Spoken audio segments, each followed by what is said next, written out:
Probably for about 3 years we started the channel, but probably doing interviews and whatnot about 2 years ago, going to shows and whatnot. So Nice. no, I enjoy it, man. Enjoy it. The only thing, I don't train myself. I don't train. I'm just a You spectator, don't to be train? honest. But no, I wanted to get into Yeah. jits because I think jits is maybe like the marijuana of the martial arts. Ease myself Get in. into it, man. Where are you from? I'm from Manchester originally, but I'm based up in Leeds at the moment. Oh, you in Leeds? I'm sure there's a good gym in Leeds. I'm a Leeds or something, I think it's called. There's a few good gyms, Yeah, literally, I live Yeah. like 10 minutes away from there. It's not far at all. Yeah. Get yourself down, man. Nah, I will do. Right, we're live. Welcome back to the King's Court MMA. Excited this morning in time. We've got a very exciting UK prospect at the moment. 10-2 as an amateur, number 1 ranked featherweight, should I say, in the UK, and the number 3 ranked amateur featherweight in Europe. None other than Charlie Flanagan. How are we doing today, man? I'm good, man. I'm good. How are you? Good, yeah? Yeah, I'm good, mate. I'm good.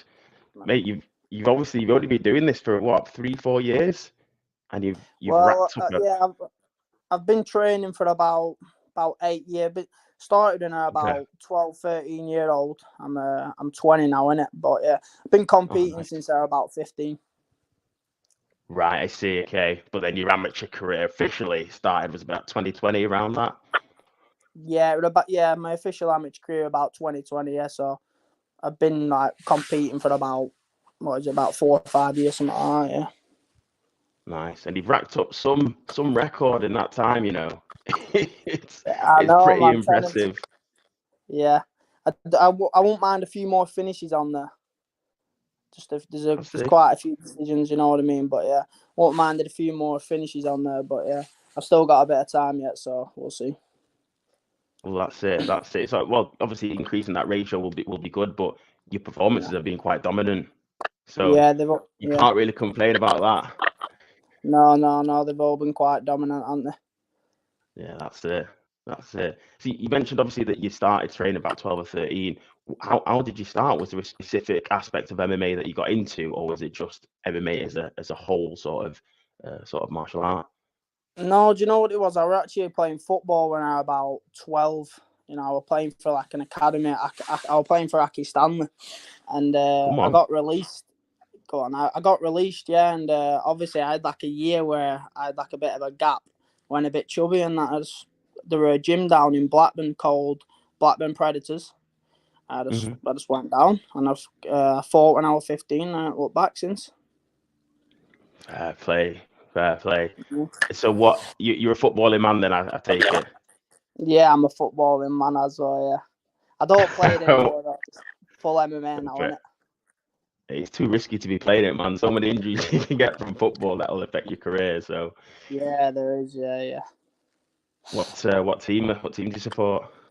Blackburn, innit? We've got a big match today. Big match. We're playing Burnley, innit? Oof. Yeah, local derby. That's fair play. We can't be getting beat there, mate. No, that's the one. Have you just signed Todd Cantwell? Is it Blackburn that he's gone to now? Just signed Todd Cantwell, yeah, from Rangers. So we'll see what he's about. I haven't really seen much of him, but yeah, we'll see what he's about. That's the one. I'm a Manchester Red, so yeah, we're not. Oh, you're Manchester. Crossroads. Yeah. Oh, you've got a big game. You've got a big game tomorrow, haven't you? Yeah, against the Scousers. Yeah. Don't know what to think about it, to be honest. They're gonna do you, lad. Ah, come on. No faith in us. Oh, brilliant.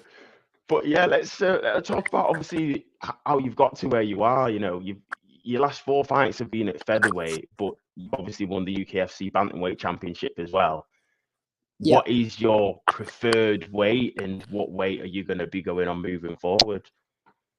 Well, to be honest with you, like I were a bit younger when I was fighting at that bantamweight. It's like, I'm getting bigger now. I'm getting older. I'm growing. You know what I mean? So it's like that bantamweight cut, man. It's a big cut for me. That now, that is a big cut. Don't get me wrong. I do think I can do it. I can make it, but it's just like putting my body through that stress. I think I'll be leaving that for like big shows at pro. You know what I mean? That'll be pro now. So yeah. And if you don't mind me asking, what weight do you walk around in? Again, you don't need to tell us. No, yeah, I can. Honestly, man, if I'm not training, if I'm just being a lazy bastard, I can get up to 78. Me, you know what I mean? But when I'm training and I'm eating pretty well, I can still be like 76, 77. So if I'm getting to bantamweight, I'm going to be a big bantamweight. I'm going to be a big bantamweight. Yeah, that's but for sure. Like I said, that'd be for pro on big shows. I think I won't be doing any cuts like that now. There's no point. I see. And then what I'd say actually, obviously you've had 12 fights now at amateur. Do you have a roadmap? Yeah. Do you have a plan in terms of when you want to go pro?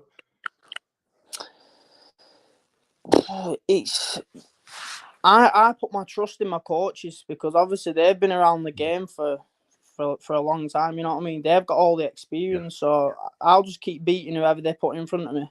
And when they say the time's right, turn pro, I'll turn pro. They've got a lot more experience. You know what I mean? So I'll just put my trust into them. They know when the time's right. You know? That's it. I like that. Obviously, you might be chomping at the bit, but I think there's value in, getting that career, getting the more fights, more experience at amateur, and then once you go pro, there's no surprises for you, obviously. So it's a good plan, that, man. Yeah, of course. And I was checking, have you got anything booked at the moment? Are you fighting at the UKFC 33 card? I'm fighting in 2 weeks, against an Irish lad called James Slavin. Okay. I was checking, but I didn't see any specific announcements on there. Okay, so it's the same card that you train over at Northwest Fight Academy, right? You're breaking up a little bit. I don't know if it's your mic. Sorry, my internet is shocking. You train over at Northwest Fight Academy? Northwest Fight Academy, yeah, that's the one. Nice. You're over there with Corey and Zach, is it? Corey and Zach, yeah. Pushing each other every day, man. Come on. I've spoken to Corey a couple of times. He's a top athlete. And Zach's also fighting. Zach's fighting in 2 weeks as well, yeah. He'll meant to be fighting Brooke and Thomas, but I think it's been rearranged now. He's fighting Will Branch. Right, I see. Okay, so it's a relationship where iron sharpens iron. Obviously, you're all on a similar paths. You all have similar goals there, so that must be good. Exactly, man. Yeah, of course. And do you know much about your opponent in 2 weeks' time? He's experienced, but he's not. To be honest with you, he's 6 and 8, so he's been beat 8 times. So like he's been beat 8 times, and I'm thinking, why can't I go and beat him? You know what I mean? He's already been beat 8 times. Why ain't I gonna go and beat him now? So to be honest with you, I think I'll be too technically good for him. He's fought at lightweight a few times, so I can see him being strong and athletic, but I think I'll be too technical for him. I'll be too good. Come on, nice. And are you defending your featherweight title? Yeah, I'm defending it for the second time. Nice. So the plan is just to keep on putting it up and keep on defending it. You're breaking up again. Apologies. Let me try to. Say it again, Matt. I said, yeah, is the plan just to keep on putting your title up and keep on defending it? I don't really know, to be honest. Like I said, it's I'm just waiting to see what my coaches say. I could fight this time and then defend it this time, and then he could say, let's go pro. Or, I might defend it one more time. So I don't really know. It's just like one fight at a time, you know what I mean? One fight at a time. And UKFC, you spent a lot of your career at UKFC. What do you think of them as a promotion and how they've been able to showcase your experience on their cards? Yeah, I think UKFC is a good show. They always get me tough fights, you know what I mean? There's no easy fights on there. It's one of the best shows in the UK, so yeah. As long as they keep getting me tough fights, I think that's the show I'll be on here. Nice. And you've already had 3 fights this year. This will be your 4th one. Do you want to get another 2 fights this year, you thinking? Yeah, I'll be fighting in 2 weeks' time, and then I'll probably get on the November card for UKFC, and then we'll see from there. Maybe I might get another 2 or 3 fights in this year. So yeah, we'll see. But definitely 2. Nice. And I'll be very honest with you. I'll be surprised if some of the bigger organisations are not already sniffing around, talking to your coaches. Does Charlie want to fight on air? Does Charlie want to go pro? Do you have to block out that sort of noise and just concentrate on what you're doing? Say that again, Matt. Yeah, I said that I'll be surprised if none of the bigger organisations in the UK and Europe are sniffing around, giving calls to your managers. Does Charlie want to do this? Does Charlie want to do that? Is it for you just to block out that noise and focus on what you're doing day to day? I don't know if the signal's bad or not. I can't read it. Yeah, I think it's my signal, mate. Let me try and... I'm telling you, Sky Internet is the worst, man. Yeah, it's alright, man. Right.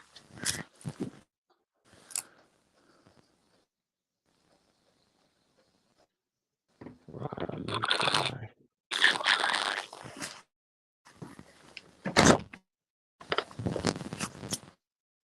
It could be mine, so I'm just going to go inside. No, it's not yours. It's definitely mine. I did one yesterday and had similar issues.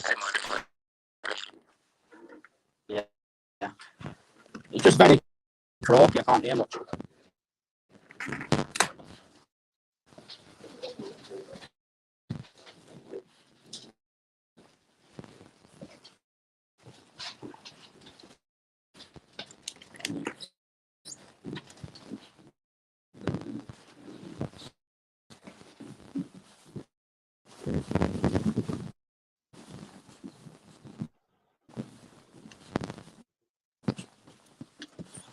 Right, I think can you hear me? Yeah, I can hear you a little bit better now, yeah. All right, sweet. Let's try this again now.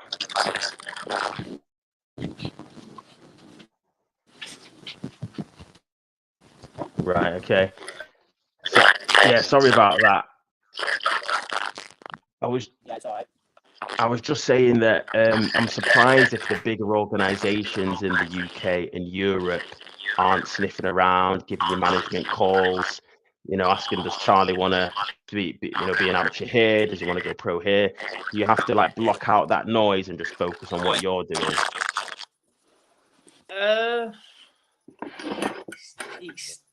Still can't hear you proper. Oh my word, nightmare. Right, let me try to take this There we out. are, that's better. Is that better? Yeah, that's better there, yeah. Right, okay. Sweet. Yeah, I was just saying that I'll be surprised if none of the bigger organisations are... Yeah. Go on. Fucking dogs, mate. Yeah, go on. That's miles better. Okay, brilliant. I was saying that I wasn't too sure if some of I'm not surprised if some of the bigger organisations in Europe and the UK are not like ringing your management saying, does Charlie want to fight as an amateur here or go pro here? Do you have to sort of like block out that noise and just focus on what you're doing? Yeah, I just focus on what I'm doing. Like I say, I'm happy fighting on UKFC. Obviously, I know that them big organisations will come. It's just going to take time. And just keep building myself up, yeah. I know that the big organisations will come. I've just got to keep working hard, keep getting the experience, and you know what I mean? Keep beating whoever they put in front of me, so yeah. Nice one. And over at Northwest Fight Academy, does Aaron Abbey train there? Does he come down a lot of the times as well? Aaron Abbey comes down. He can come like two or 3 times a week sometimes, yeah. He's a good. Aaron Abbey's a top person to have around you. Yeah. Nice. And do you take some classes with him, or like do some roles with him and whatnot, or is it separate sort of training? No. Sometimes he'll take like a Wednesday morning wrestling class or like a Friday sparring class. But yeah, sometimes I'll have a role with him, but I'm a bit too big for him nowadays. Yeah, that's true. To be honest, he's a He'll tell flyweight, you isn't that he? himself. He'll tell you that himself, mate. I get the better hand of him now. Come on. And so, do you do this full time, or do you work part time as well, or what's it like? No, I do this full time, and obviously I PT like around the classes. So yeah, I do this full time. Yeah. So you're ready for this now. This is Ready what you for want this, to do. mate. I'm all in on this. All in Nice. on this. Yeah. What do you want to achieve from the game? Where do you think you can get to? Well, obviously, everyone wants UFC. That is the pinnacle, UFC, in it. Everyone who does MMA wants UFC, but yeah, I just want the big organisations, your Octagons, your PFLs, your UFCs. You know, I'll be happy on them big shows, and obviously making money from it. That would be the main goal, making money from that. I'd love for MMA to be my job full time, just being able to fight. You know what I mean, without PTing and that. Come on. Hey, keep on going. How you going, brother? And soon Oh, come. bro. Soon come. I will keep hard work. Nice. And just a few more for myself. Is there like, do you base your style on any pro athlete that fights at the moment or have been before, or is it your style just something that you've created? No, I don't really watch anyone and think, yeah, that's how I need to be. Mm-hmm. You know, I just go with the flow. I listen to like people like Corey and that they tell me how I should be because I'm quite small. You know what I mean? I'm not a tall range fighter, so yeah, that's it really. Fair play. And again, obviously you've done the scene in UK in amateur. Do you want a taste of maybe fighting some, even whether it's amateur or pro, fighting some European talent as well? Is that something that excites you at all? I don't really know any like. I'm just happy fighting in England at the minute at amateur. You know what I mean? Because I don't really know anyone over in Europe. Obviously, I wouldn't mind fighting, like, say, on the IMAS. That'd be good to fight on. But yeah, apart from that, I'm not really interested in going over to Europe. I'd probably do that when I'm pro. Yeah, that's interesting you say that actually, because they had obviously the IMAF's just gone. They have the Six Nations as well. Is that realistically, like, if your coach has brought that to the table, would you? Hey, why not? Yeah, I would do, yeah, but I'd probably want it pretty soonish because I think my coach had like mentioned to me a couple of times that I might be like turning pro next year. So yeah, I think that might be off the cards now. The IMAS. Fair play. And who's your inspiration? It can be within the game, it can be outside the game. Like, who's your inspiration to just want to achieve what you can achieve? I'll be honestly, man. I don't look at anyone and think, yeah, like he's my inspiration. I don't. To be honest with you, I don't even have an inspiration though. Fair dues. Right, I just wanted to ask a couple of questions, quick fire questions, only like about 4 or 5 or 6 questions, this or that, basically, just to get your thoughts on it. Wrestling or jiu-jitsu, which do you prefer? Wrestling. Okay, morning sessions or evening sessions in the gym? Mornings, yeah. Yeah. What do you prefer, fighting yourself or PTing? Coaching? Fighting. Nice. Are you a caffeine or no caffeine person? Caffeine all day, mate. Coffee's all day long. Creatine or energy drinks? Creatine. Yeah. I'm not really an energy drink person. Don't really drink them. It is. I don't know if you watch much UFC, but bantamweight division, Sean O'Malley versus Merab. Who do you think's got that one? Honestly, I just think Sean O'Malley. Yeah. I think Sean O'Malley will have him. Nice. And then the last one of this section, who do you think's the biggest UK MMA star at the moment? Tom Aspinall or Paddy the Baddy? Tom Aspinall. I think he'll be champion. I don't know if Paddy will. That's an hard division to be a champion in, but I think Tom Aspinall. If he fought John Jones now, I think he could beat him. So yeah, I think Tom Aspinall. Come on. Come on, love that. Love that. And then again, I appreciate your time. I won't take too much of it. Just one last question for myself. We always obviously interview people and we ask them if they have a question for the next person that we interview as well. So we spoke to a lady last night, and the question that she had was, obviously we know that MMA consumes a lot of fighters' lives, but is there anything you do just for you outside of fighting? And if so, what is it? Say that again. Say that again. Yeah. Is there anything outside of fighting that you do just for you? Like something, an activity or something that you like to do just for you? And if so, what is it? Nah, to be honest with you, this is all I do, MMA, you know what I mean? Probably a bit, I watch football, that's it really, but yeah, it's just MMA, mate. My life is MMA, that's all I do. 2 times a day, every day. Morning and night. Dude, you live and breathe it, man. I think this is the new breed of MMA I have fighter. a weekend off. I have the weekend off. Right, I see. Yeah, catch up on the football, man. Fair play. Exactly, and then the last one from me, obviously, for the next fighter that comes on, any question that you have that we can ask them, it can be anything. It could be fight related. It could be outside of fighting. Any question? You're putting me on the spot here. You can get back to me on that one anyway. It doesn't have to be live now. You can drop me a message later. Get back to you. Yeah. Nice one. There we have it, Charlie. Appreciate your time, man. You're on a course to the stars, man. 10-2, #1 ranked featherweight amateur in the UK, man. 2-division UKFC champion. Appreciate your time, Charlie. Thanks for having me. All the best, brother. Mate. Nice one, bro. Anytime. Take care, lad. See you later, mate. See you in a bit.